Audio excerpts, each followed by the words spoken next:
Baik, Assalamualaikum warahmatullahi wabarakatuh. Perkenalkan, saya Muhammad Dinar Fathi dari kelas IF 204 di Prodi PJJ Informatika. Izin Ibu ujian, sekarang saya izin mau menjelaskan terkait pembahasan perihal soal UTS semester kali ini, yaitu adalah merubah normal form ke normal form bentuk kedua. Pada saat ini kita mendapatkan normal form yang diambil dari tabel universal yang ada pada soal. Yang kode di sini terdapat ada 5 kolom, terdiri dari kode PSRT, ini kode peserta, nama peserta, ini disingkat, kode pelatihan, jenis pelatihan, dan evaluasi. Nah, di dalam kode peserta ini terdapat ada 3 kode, yaitu kode pertama KS1, KS2, dan KS3. Dan di nama ada nama Yudi, Pram, Eli.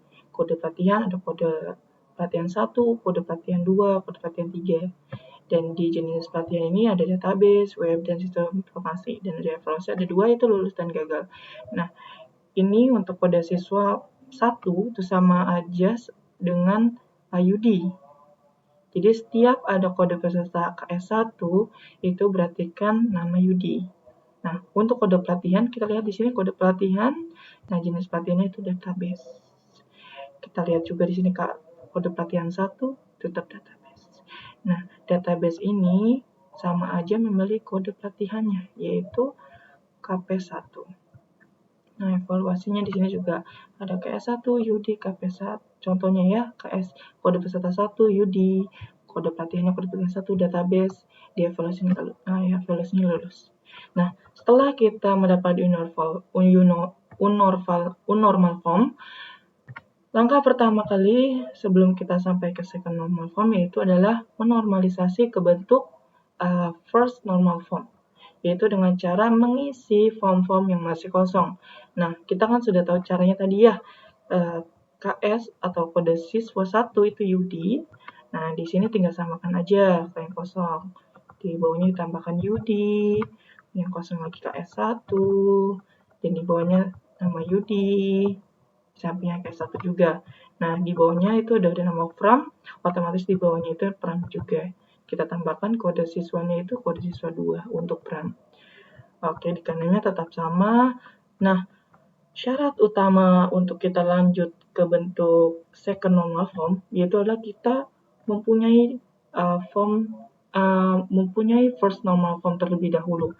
Nah, kita kan sudah mempunyai ini. Ini adalah kode normal form kita. Karena sudah memenuhi syarat, kita lanjut ke tahap kedua. Yang pertama-tama yang kita lakukan untuk menormalisasi dari form pertama, normal form, first normal form ke second normal form, itu dengan cara kita lihat terlebih dahulu tabel yang pertama tadi, itu yang sudah dalam bentuk normal form yang pertama. Nah, yang kita lakukan adalah kita dekomposisi terlebih dahulu form tersebut. Tujuannya untuk apa?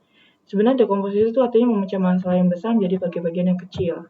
Nah, kalau dalam bentuk form ini, kita memecahnya dalam bentuk kolom yang lebih kecil. Dengan cara apa? Dengan cara mengeliminasi, memisahkan antara parsial dan primary key. Jadi nanti yang kita ambil adalah primary key-nya aja. Nanti dalam bentuk 2NF, gak ada lagi nih untuk yang namanya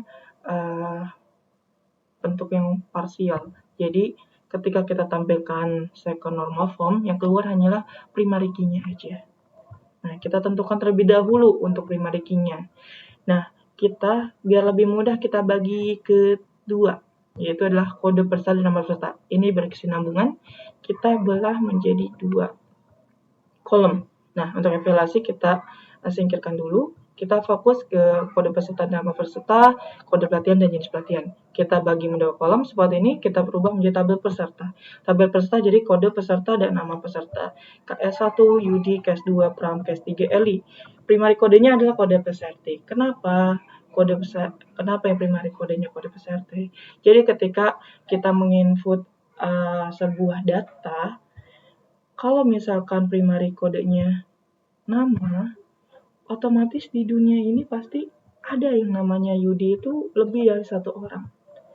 Jadi pasti kalau misalkan kita menarik data dari database, kalau kita primary ini kita ambilnya UD, entah UD siapa yang kita ambil datanya.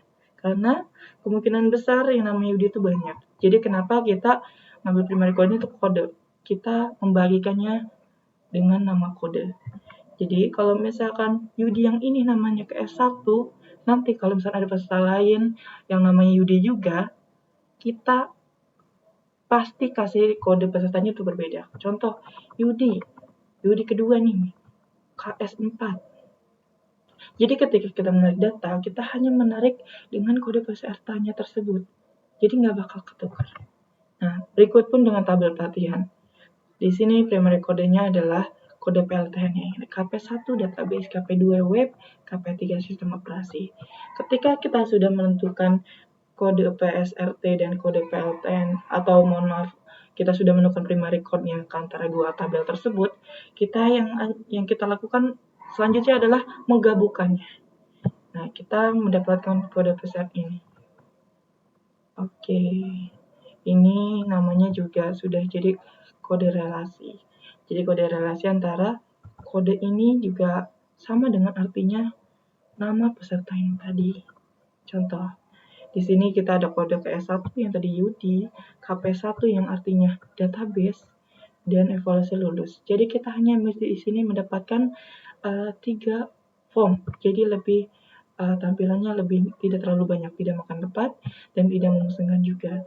Jadi kita membagikan peserta dengan kodenya dan pelatihan dengan kodenya juga dan evaluasi. Jadi hasil akhirnya bentuk nomor form keduanya itu terdiri dari kode PSRT, kode PLTHN dan evaluasi. Nah, ini KS1 ini jangan bingung ya. Ini sama aja diartikan kalau misalkan kita tarik datanya juga, karena kita sudah menyimpan yang tadi ini UD, jadi ketika kita tarik pasti namanya juga nanti bakal muncul UD juga. Jadi ini buat di sistem aja gitu lulus. Nah, berikut pembahasan terkait perubahan dari unormal form ke second normal form. Jadi yang pertama kita langkahkan adalah kita membuatnya menjadi form yang normal dulu, bentuk pertama. Ketika sudah lengkap, baru kita coba langkah berikutnya dengan cara yaitu adalah mengeliminasi kode parsial. Jadi supaya nanti ketika sudah jadi second normal form, yang keluar tuh hanya kode kuncinya aja. Nah, seperti itu pembahasan kali ini. Semoga bermanfaat. Kurang lebihnya mohon maaf. Terima kasih banyak atas waktunya Bu Chen. Wassalamualaikum warahmatullahi wabarakatuh.